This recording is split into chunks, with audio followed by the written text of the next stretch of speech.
The Second Street Dreams audio network presents Classical Music in Color. I'm Judelin Lilly. Welcome to the podcast for BIPOC classical musicians and their friends. Stay tuned for the stories, the struggles, and the triumphs of musicians just like you. And most importantly, hear the music now being heard with ears that would not hear before. You might even hear some of your friends and colleagues on the show.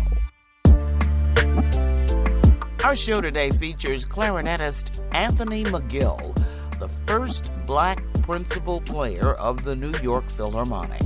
He's been there for how long? We're going to let you guess. We'll talk about that and his collaboration with Pulitzer Prize winning composer Anthony Davis. I'll also tell you about any competitions or other opportunities coming up that you may have missed. So stay tuned. This is Classical Music in Color for May 21st, 2024.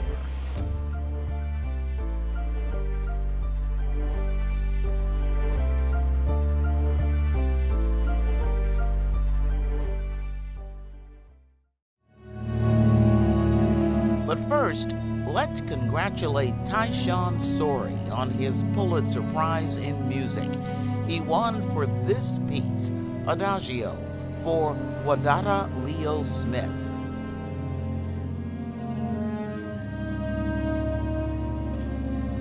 The Pulitzer jury wrote of this piece, "This stately but understated work is a welcome respite from the chaos and intrusiveness of modern life." The piece was commissioned by the Lucerne Festival in Switzerland and the Atlanta Symphony Orchestra, with a world premiere in Lucerne in 2022. The next year was the U.S. premiere at the Atlanta Symphony. And who is Wadada Leo Smith? He's a trumpeter who has performed with Sorey. This continues Sorey's practice of composing pieces dedicated to various teachers, mentors, and colleagues. Congratulations, Tyshawn Sorey.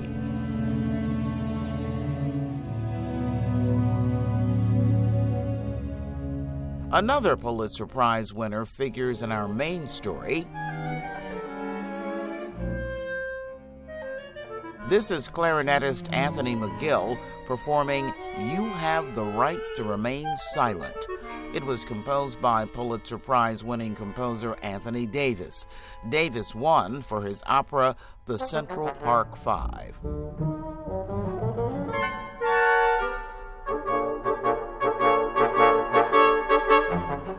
McGill and Davis have been joined at the hip, musically speaking, for performances all over the country and in Europe. Yeah, we started collaborating about 4 or 5 years ago, and the first one was actually one of those pandemic concerts, or pandemic recordings, you could call it. You have the right to remain silent.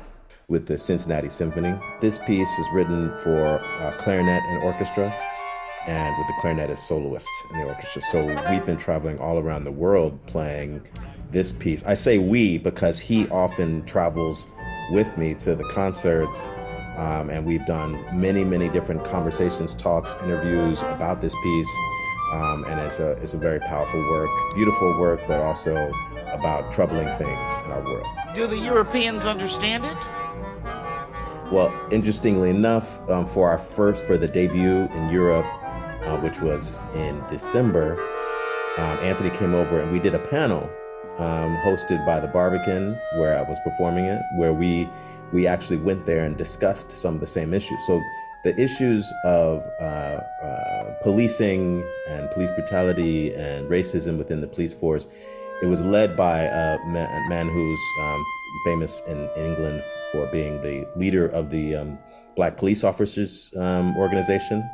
So he talked about the same issues going over in England and London, and they deal with it in many different ways, but there's so many similarities, of course, around the world. So it's the same issues, different place, different time, and different experiences. But yeah, so we did a talk before we played the performance during the actual concert. where we actually discussed the why, the how, the importance of having these discussions and the artwork as well. And then we performed the piece.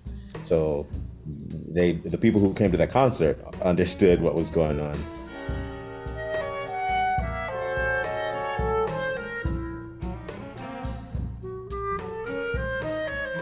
As a black man in America, McGill totally understands the message in "You Have the Right to Remain Silent." Loosely, or maybe not loosely, based on his experiences of being pulled over in kind of a case of mistaken identity or driving while black, if you will, in the Boston area. That was really frightening and scary. And this piece is a four-movement kind of description, or I guess I call it like a mini instrumental opera about that experience, about the experience of loss, the experience of interrogation, the experience of being the other in our world, in our society. And it's an interesting and beautiful work that incorporates improvisation from the soloist. The Miranda rights are spoken throughout the piece by the orchestra, and the solo part is played by me.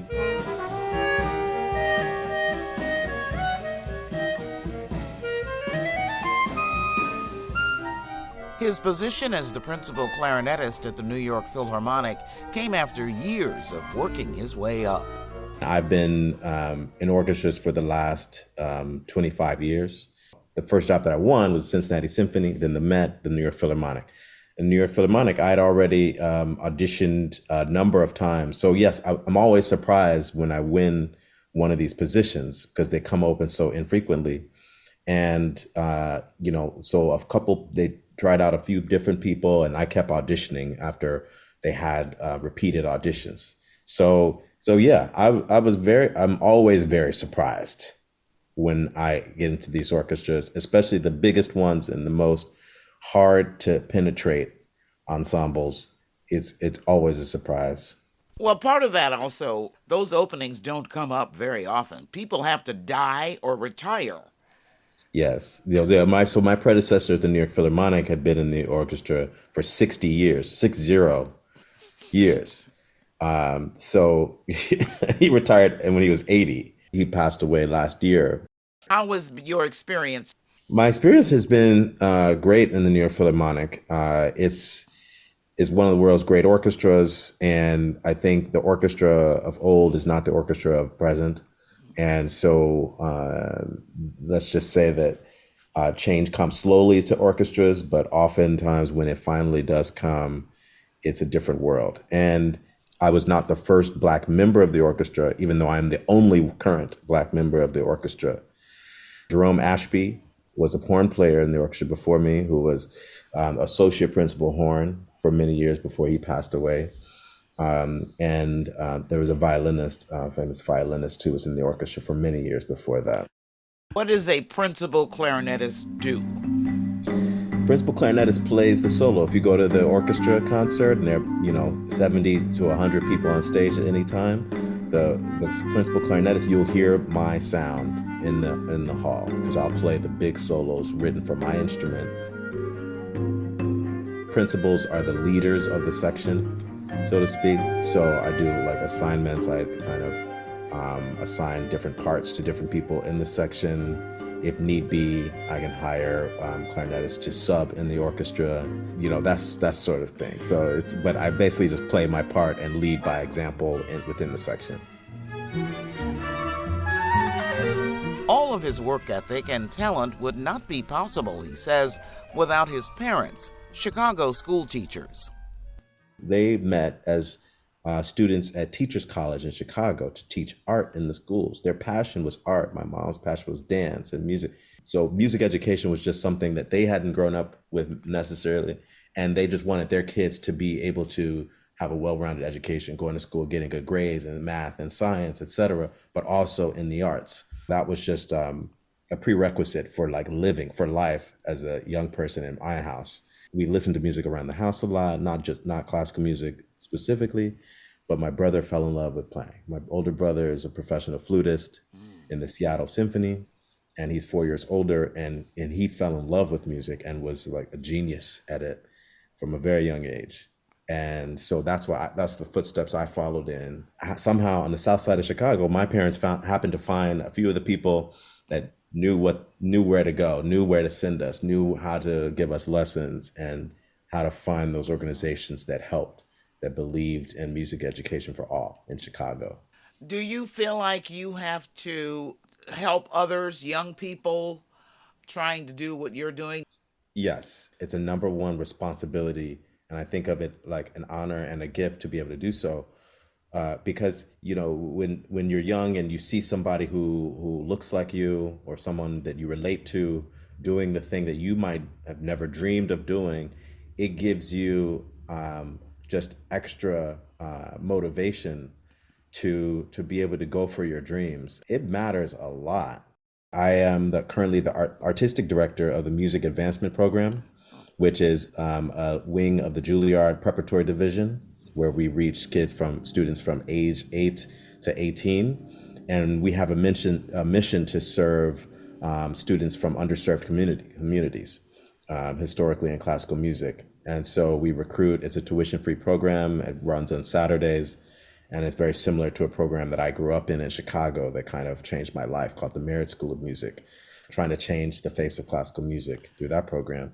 I'm also on the board of the Harmony program, which is not to be confused with the Harmony Project out in LA, but the Harmony program in New York reaches about 1,000 or so kids in the cities, in the schools where they are, to provide music education, daily music education to students around the city. And so those are my two main organizations that I am affiliated with. There are never enough programs and never enough people fighting for the rights of kids to have a music education when they go to these schools. McGill continues to shine with his Grammy-nominated album, American Stories, with the Pacifica Quartet.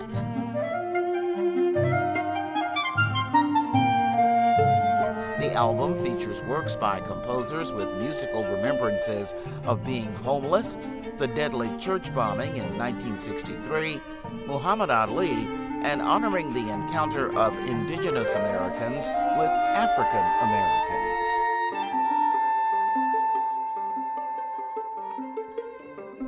McGill's summer plans include a debut at a very famous musical event in London. I travel around this summer. I make my proms debut in London, playing the Mozart Concerto this summer. So that's a really big, exciting adventure we're going on. I'm going to some different music festivals.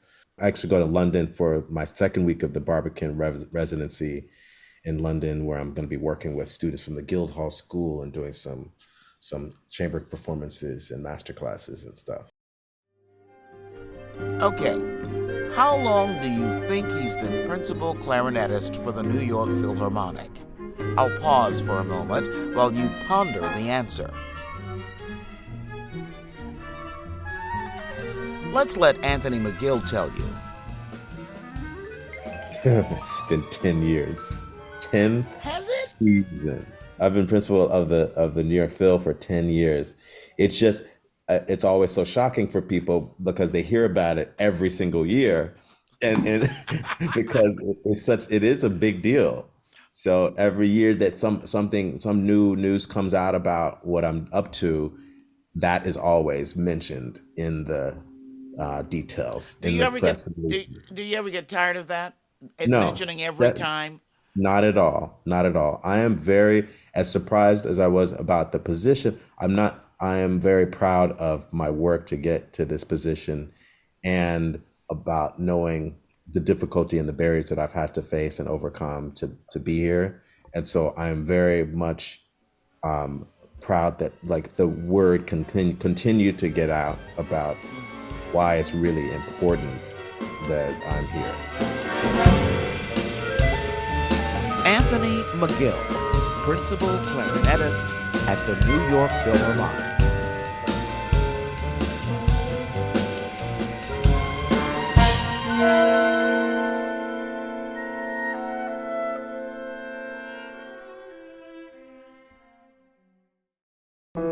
are a number of events and opportunities in our coda this month. Hattest du's wirklich, fändst du das?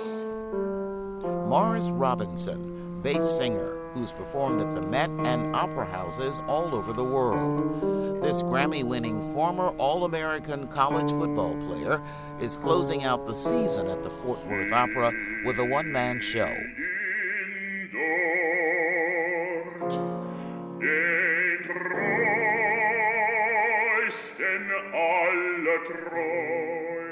He'll sing works from the classical canon and is honoring Juneteenth by performing traditional spirituals. The event is June 18th.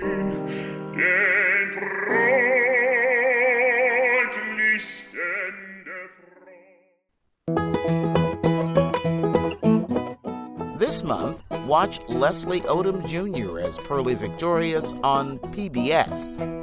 The play by Ossie Davis, not the musical, is coming off a successful Broadway run. It's about the preacher, Pearly Victorious, who comes home to Georgia to win back his family inheritance, Big Bethel, the community's church. Wait till I buy Big Bethel back. Wait till I stand once again in the pulpit of Grandpa Kincaid, call upon my people and talk to my people about old Captain, that miserable son of a... Wait, I say. And we'll see who's gonna dominate this valley, him or me. PBS starts running the play on May 24th as part of Great Performances. There isn't a lot of time left to apply for Early Music America's Engagement Award. They're offering awards of up to $1,500 for organizations, ensembles, and individual artists. The deadline to apply is May 27th. Links to all are on the Classical Music in Color page on secondstreetdreams.com. We are the Second Street Dreams audio network, emerging beyond the white curtain. Thank you for listening to the May 21st edition of Classical Music in Color. I'm Jude Lundberg.